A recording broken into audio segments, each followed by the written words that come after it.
clearly a well-played game. This guy was in control of the game. When he walked out there, we could tell that he had very good stuff. I think the command of the stuff got better as he continued to pitch. I thought the fourth inning, the fifth inning, when he started to establish the changeup, was a turning point in the start for him. I thought the seventh inning, the 2 punch outs, I think we had a pop up to first base, kind of continued to establish his gamesmanship and game control. And he threw 20 pitches in relief on Friday of last week and 40 pitches in the ACC championship game. And we felt like once we passed 120, that was enough for him today. And we want to protect these guys.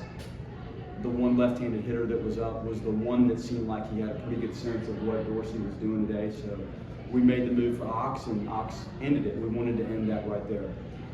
Jaime had some really nice at-bats. The 2-strike hitting clearly helped us today. We did not punch out a lot. They've got a variety of stuff they were throwing. They're well-schooled in how to use their secondary pitches. Max clearly woke this place up. You know, it started with Dorsey and then Max Williams to hit the home run in the first inning. Just fueled the fire of the game and getting into the game and making sure things were under control of what we were doing. I was proud of the way we played. I thought the play in left field with 2 outs, their guy hooked one down into the corner. We were able to record the out at the plate. And that was a big moment. There's a lot of momentum there when you go to review that. I thought that was a key point. And Cantu's home run, obviously big. Well played. You know, different here today. Our spring training in Tucson, Arizona, you saw days where the wind and the sun, and it's early in the day, and it was just different. Brad Vanderglass is our wind expert on our coaching staff. He's like, there's only been one other time there's been an east wind at 7 miles an hour. And it seemed like that was the first time we've ever seen it. He's serious, too. He looks at this, and he tells us what it's going to do as the game goes on, and he was right. It was strange. And clearly some of that affected the game today. You have to play through it, but it did impact the game. And I'm proud of the team. They needed to step in here and deliver and respond, and we had a decision to make on who to throw. And we knew this guy's tough enough to step in here and open this regional up, and he got us, obviously, way into this thing. It was a great performance. Take questions, please. What does it say about Carson? He bounced back from a couple outings and fought like he had to have when he had today. Well, he's a tough guy, and we knew that. And it was time for him to deliver, and we've seen him deliver when we needed it before. He's pitched well against some really, really good teams, and probably had his best performance of the year today. He's pitched against some tough teams, and has answered for us. And we thought it lined up. We know our personnel better than we know anything about what's going on in this, and we thought this was the right maneuver to let somebody that's tough and ready to go, and in some cases maybe wanted to go out there and kind of flip the script for what happened the last couple times out, and it was in his hands, and he absolutely delivered the goods. Carson, what did it mean to you? I mean, like he said, the last week you had for them to choose to throw you out there in game one, kind of give you the start and kind of set the tone for the weekend. I mean, it means a lot that they still have trust in me after a couple bad outings, but it's also good for myself to know, and I knew that I had the stuff to be able to do that. Carson, how did you flush Charlotte? It's easier said than done to just let it go. How did you put that behind you and the mindset today? Yeah, well, they say pitching's about having short-term memory, and you know your stuff's good when you go out there, and it's about executing in that moment. Like, just sticking to the script of the weekend, how much does what he did today set you guys up for where you wanted to be after one game? Such a helpful response he had today. We're going into this, and you're preparing. You almost have to prepare for if it doesn't go well, what's the maneuver to get things back on track.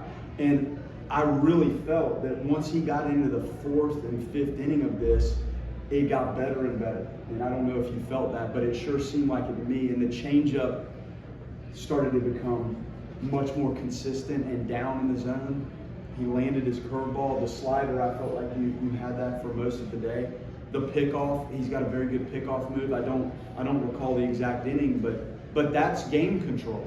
So he displayed every aspect of it, and I thought he got better as he went through the outing, really. But just for the next 2 games or 3 games or 4, I mean. Well, you guys probably have a sense of what that does. If you run through 3 or 4 arms today, it makes things a little bit more difficult. And you don't know how tomorrow goes.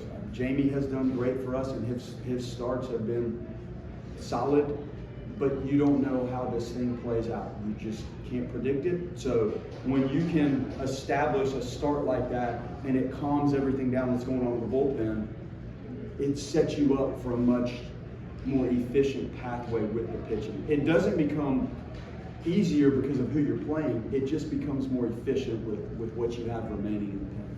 Hi, Mark. You guys are an emotional team. You talk about that play, getting the run around the plate, and just what that did for you guys. Yeah, it was a big play. At the end of the day, it keeps us in the lead. It keeps them in a 2-2 game, and we have that momentum. We're a team that we trust in our offense a lot, and we know that we're going to play with a lot of emotion, and we're going to show positive emotion. So kind of keep that momentum on our side, and going back on offense give us that opportunity to put up some runs and kind of keep that lead. Coach, between the 7th and 8th inning, are you being left alone in the dugout? Is Lynn saying anything to you, or do you just want to be? I mean, they're talking to me how I feel, and I'm obviously telling them I want to go back out there. Coach, can you kind of talk through the preparation you went through this week? You guys started fast and kind of had a grip on this game the whole way. So, like what went into that? Well, you're coming off of playing 4 games in Charlotte, and it was a difficult ending to that. And the excitement of Monday helps erase some of what last Sunday brought us. Then you go into practicing, and when do you do it, and when do you lift, and why do you lift on these days, and what do you want to work on, and how much do you hit, how much do you do defense, what's the best day for these guys to work on fielding their position and actually making some throws to bases. This is stuff that we do all year, but you're a little more conscious of it this time of year, and it's the hottest week we've had. So you're not playing a midweek game, you're practicing. So we tried to go early, and we're just conscious of them. We tried to get our lifts in, which we did. We tried to keep them fresh, but there were things we worked on. I mean, how many balls did you play off the left field wall and we threw those to the plate? You probably had 3 or 4 in our tandem relay stuff. So you try to pick out things that the team needs to work on, and then you're respectful of the individuals and not trying to burn guys out with something. Carson, I think people kept thinking your outing was done. You got, I think 3 or 4 standing O's. You got a curtain call at the end. I guess for a Friday noon game in particular, how much did you feed off a pretty intense, engaged crowd? It's great, and you know the whole time that your offense is going to score for you, and all of it combined gives you confidence to go back out there and keep doing what you do. Well, you talked about Carson's toughness. When did you identify that? Was that back during recruiting, or at some point during the year? Well, you start to learn personalities in the recruiting process, but I think the on-field result and the response tells you a lot.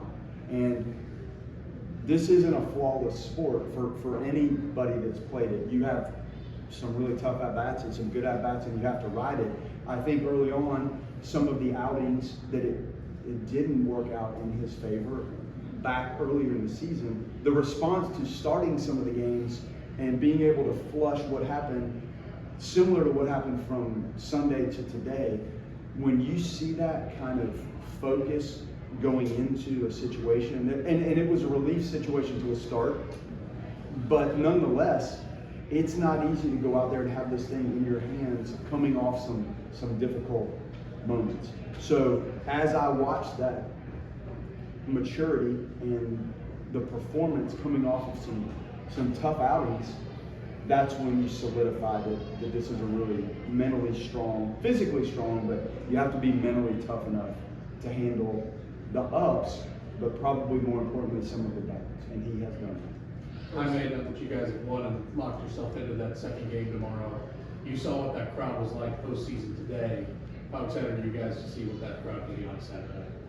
Cannot wait. It was super cool to see for a new game with the fans that came out and the support they gave us, and we're not only doing it for ourselves, we're doing it for them as well. We owe it to them, and I know a lot of people are happy and excited to have postseason back in Tallahassee, and we're as well. So can't wait for that game tomorrow, and we're going to give them our best shot. Carson, the fastball's always been there for you, but how much has the secondaries developed for you in the years since you've been here? Having the secondary pitches available to be used not only helps me, but helps Micah call the pitches for me. and they also make my fastball a lot better. And it's pretty obvious to me when I don't have those that my fastball isn't as good. So we worked on that this week and having those secondary pitches ready to go. Coach, you mentioned the offensive approach today, 7 walks, only 2 strikeouts. Can you just talk about what you know and what you guys are going to do? Well, it started with Max. Like that's a neat moment. I don't care who you're rooting for in this. That's pretty cool when that starts the game. So, there was enough offensively. There was enough. I thought his at bats were pretty important, especially the 0-2 first and second. Was it 0-2, 1-2? 0-2. The one to left field, the fastball up and in. Like that was a pivotal moment. So there was enough. The base on balls and clearly how they pitched around Tibbs, and Marco responded with some good at bats, which created some traffic. And you would like to see us below that thing open, but they're grinding and we're putting the ball in play. And we hit some balls. You lined out third, didn't you? And Farrow smoked a ball. There were some hard hit balls with nothing to show for it. I think Lodis might have lined out. So you're really 1 or 2 swings away from maybe blowing it open. Clearly Cam wasn't really on it today, but as you look at our team and you look at the sport in general, it's hard to see 1 through 9 having like an amazing result to everything. It doesn't mean the at-bats are bad, it's just sometimes the result doesn't match the focus and the intensity put in play. So I thought it was good. You're 1 swing away from maybe separating a little bit more. That didn't come, but it was enough. I think on that subject, James walked 4 times. He scored 3 runs when he walked. So that's the guys behind him taking advantage of the team pitching around him, right? And you have to be disciplined enough to be pitched around. And you could tell sometimes when you're getting a 3-0 breaking ball, and there's some moments where clearly they were respectful, but there's some other times when you have to lay off some tough pitches early in the count to get yourself in a position where you have a chance to walk. And he wasn't the only one that had some good at-bats. So yes, that pressures people. The base running is a discomfort when you're on the mound and you're playing defense. So we had a lot of traffic, and I think it pressured them. So that was enough. But clearly there were times there where you felt like you're 1 really good at bat and good swing away from blowing the game open a little bit. But they're tough. Like they have a lot of arms, they have depth, and it's not easy. Link, as you watch tonight, will you be pulling for or against facing Rich tomorrow? Well, Jason Jackson's, I went to the same high school with Jason, so my daughter just went to Alabama. She just actually finished, and so we've stayed at Jason's house, and there's Rich, who was with us at Notre Dame, and here. It's a toss-up. You guys go sort that out, and you just fight it out. I hope you guys play 17, 18 innings and just grind through everybody in the bullpen, and guys get exhausted, and we'll see somebody tomorrow. So that's kind of how I feel about that. Carson, you were a freshman in high school the last time Florida State was able to win here in front of a crowd like this in playoff baseball. To be a part of this, to know that you are a part of, the next generation of Florida State baseball, what does that mean to you? I mean, it's huge to me, and it's a group effort. And getting here, and we're doing, like Jaime said, we're not only doing it for us, but we're doing it for them as well. Jaime, were you guys thinking at all about that game a couple weeks ago? Absolutely. No, absolutely. You got to have a short-term memory, but there's also stuff that you don't forget, and the feeling that you have seeing them celebrate on the field. And it was kind of our time to give him our hardest punch back, and we delivered quick. And Max kind of set the tone for the offense the entire day, and he got us going. So him and obviously Dorsey, you can't complain. We get 8 2/3 from Dorsey. So he was awesome for us. It was a team effort, and we're really happy with the result. Coach, defense is such an important part of this time of the year. A couple of really good plays, a couple of missed plays. What do you see from the group out in the field? Well, the tandem was a big out, but it wasn't executed correctly. We addressed that. Tibbs is going to try to throw the guy to first base to kind of end the game. So haven't seen that one before. But Tibbs, that's fine. Just field it, and that's your call. But if it's up against the right field wall, then he's not going to be out at first base. the fly ball, the pop-up, I don't know what to say today about the pop-ups. It's when I go through my pregame talk, the sun and the wind was the 5th thing on my list. I knew it was going to be different, and you don't play many noon games, so those are factors. And that one ball, like, it was pushing everything back. Cantu had a couple tricky ones at first, but everything's blowing back. I bet the ones Cantu caught could have been foul balls if you have a normal day or the wind blowing the other way. It just hung up and blew back, and they're right-handed batters that with his fastball and the way the ball works up and away, there's a lot of activity there. So it wasn't an easy day to do some of the things defensively that you may think are easy. It was just a strange atmosphere, and visibility was a little different out there today. So it was fine. It wasn't crisp and clean the whole time, but enough. It was enough. Any more questions? Like just to be able to put that jersey back on, play a game at the stadium after what happened last year, how driven are you right now and the feeling you have after that happened? Well, this, to me, when you can host, that's the most important part of this. Can you deliver from day one? And I told the guys day one, like, if you want to be home at the end of the year, you're going to have to perform and execute from day one and weekend one all the way through. So that's the goal in this. It's to win the ACC regular season championships, always my goal. Whatever conference I'm in, that has always been my goal. And that drives you every game.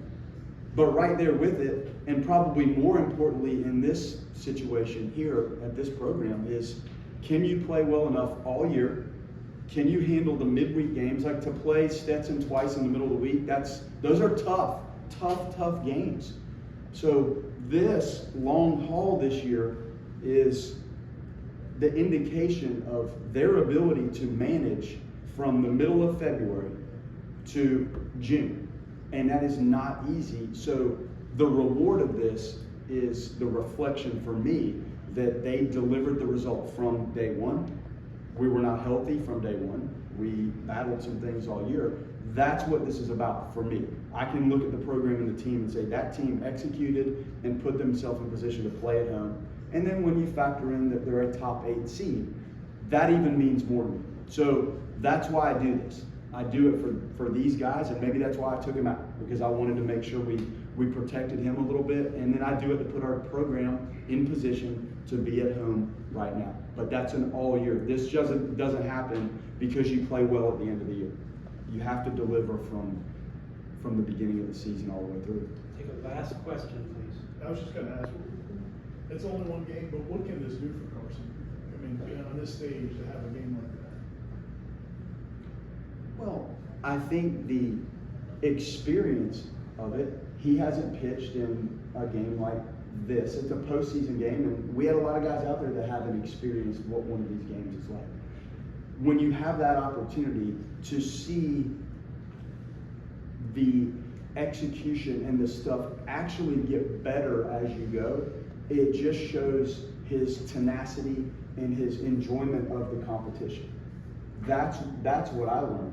And then to go that long, I told you he came off of 20 in relief and 40 in the ACC championship game. So it was a short week of rest for him. So the physical conditioning that he has worked so hard to battle through allows you to go out there and throw 121 pitches today. That's not easy. So if you're not checking all the boxes in your work daily, weekly, your nutrition, your arm care, your conditioning, your lifts, your bullpen session, your flat ground, your catch play, then you're not going to have it. So he absolutely checked every one of those boxes. And then you saw the toughness and the tenacity as the start got better and longer. You can take one last one, okay? As a JUCO transfer, you've had a lot of patience sometimes playing in crowds of 10 to 15 at Gulf Coast, and to be here with thousands chanting your name, wanting you out for one more inning. What is that, that dream fuel of being a little kid and dreaming about these moments? Yeah, at the end of the day, when you're up there pitching and you have the crowd behind you, it gives you all the energy in the world to want to keep pushing and want to execute your stuff to the highest capacity. And that there's no difference in the actual pitching, but there's a huge difference in the energy behind you, and I love it. Thanks, everybody. Good shot.